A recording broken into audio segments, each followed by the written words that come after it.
يا مساء السعادة، ازيكم عاملين ايه؟ كل سنة وانتم طيبين. بكرة خلاص هنبتدي الدراسة، وولادنا بيبقوا عايزين سندوتشات لانشون، كل ولادنا بيحبوه. فطبعا احنا بنخاف على صحتهم من اللانشون بتاع بره اللي بيبقى كله مواد حافظة، وكمان بيبقى سعر الحاجة بقت غالية جدا جدا.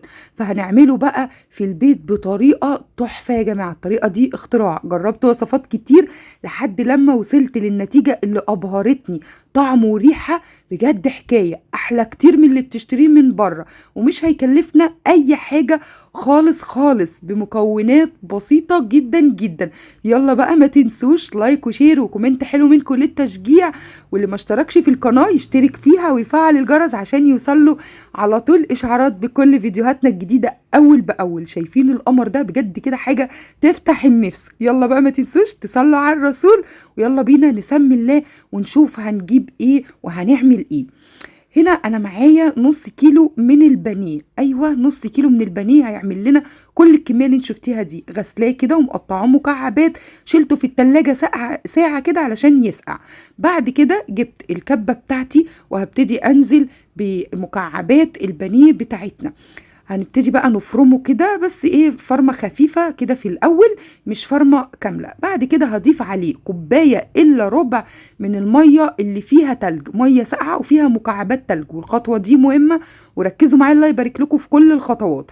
وعليهم بقى عصير نص ليمونة وكوباية من النشا، كوباية اللي هي كوباية الشاي بتاعتنا دي من النشا، ونفرمه. هنبص نلاقي بقى ناعم على طول. التوابل بتاعتنا بصل بودر، توم بودر، بابريكا، وكمان عليهم جنزبيل بودر، ونص معلقة صغيرة من حبوب الحبهان، قلب الحبهان على الكبيبة الصيني، ومعلقة من البيكنج باودر، ومكعب كده من الماجي نفتته بس، او بودرة فراخ اللي موجودة عندك. انا استخدمت مكعب من الماجي. ونفرم بقى كل الحاجات دي كده مع بعض. بالنسبة للحبهان انا عايزة قلب الحبهان، الفصوص بتاعته من جوه، مش عايزة الحبهاية ذات نفسها كاملة.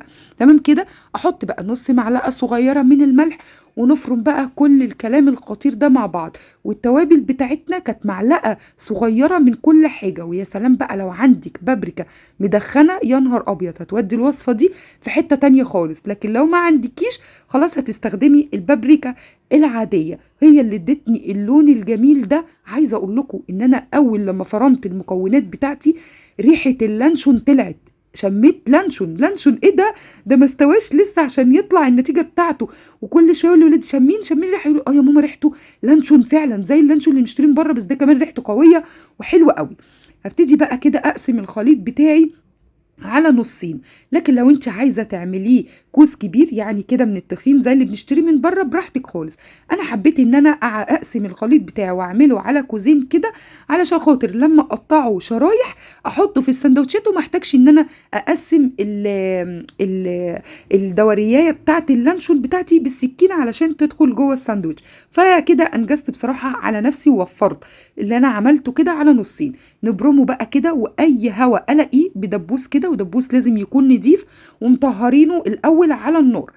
وبعد كده ابتدي بقى كده اشكشك الكوز بتاعي كده في اي حته فيها فراغات هوا، علشان اتخلص من اي فراغات هوا موجوده، علشان لما يستوي يطلع كده الشكل كده منسق ومظبوط، وما يطلعش فيه شكله كده فيه حفر ومطبات زي ما بيقولوا. يطلع كده حلو. نبتدي نبرمه كده ونسويه، هيتعمل معايا بكل سهوله. وبعد كده نبرمه ونقفله كده ونربطه من الجنبين زي ما انتوا شايفين كده. شايفين الموضوع سهل ازاي؟ بجد ما فيهوش اي حاجه خالص. نبتدي نحط طبقه تانية من الاسترتش علشان نتاكد ان الكوز اللانشون بتاعنا اتقفل عليه كويس جدا، عشان لما نيجي نسويه ما يطلعش اللانشون من الاسترتش بتاعنا، ولا يخش له ميه ولا اي حاجه خالص. اهم حاجه الخطوات، ركزوا في الخطوات علشان تطلع معاكم الوصفه ناجحه ومظبوطه، ومحدش يرجع يقول ما طلعش معايا مظبوط، يبقى انتوا ما نفذتوش الخطوات. فركزوا كده في الخطوات، والخطوات سهله جدا. بعد كده هنجيب ورقتين من الفويل، يعني طبقتين من الفويل، نلفهم في قلب الكوز بتاعنا ونقفل كده ونبرم كويس قوي. شايفين؟ ما شاء الله اللهم بارك، بجد سهل جدا وما تعبناش خالص. وده الجزء التاني.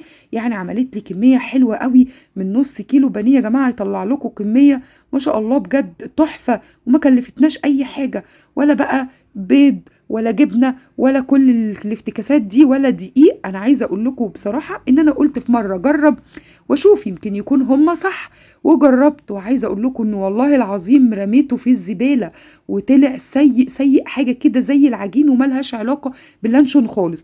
لكن الوصفه دي بعد ما قعدت كده وقعدت اظبط واحبق وادبق في الوصفه لقيتها طلعت معايا تحفه، وعشان كده قلت لا والله اللي هصورها لكم علشان خاطر تظبطوا الوصفه دي كده وتعملوها لاولادكم وتسعدوهم وتعملوا لانشون في البيت وما تشتروش من بره تاني.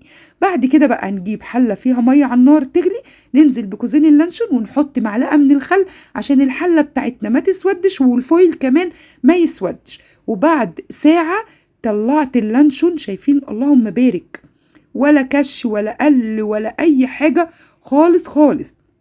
نبتدي كده نقص بقى ونطلع، هو لسه سخن انا ما استنيتش لما يبرد خالص، وهطلعه من الورق بتاعه والاسترتش، وهبتدي كده لو في اي حاجه هشيلها واحطه على الطبق كده قيمه 5 دقايق يهدى ويرتاح، وبعد كده هغطيه بفوطه وهدخله التلاجة لتاني يوم او بعد ساعتين هتطلعيه هيبقى زي الفل.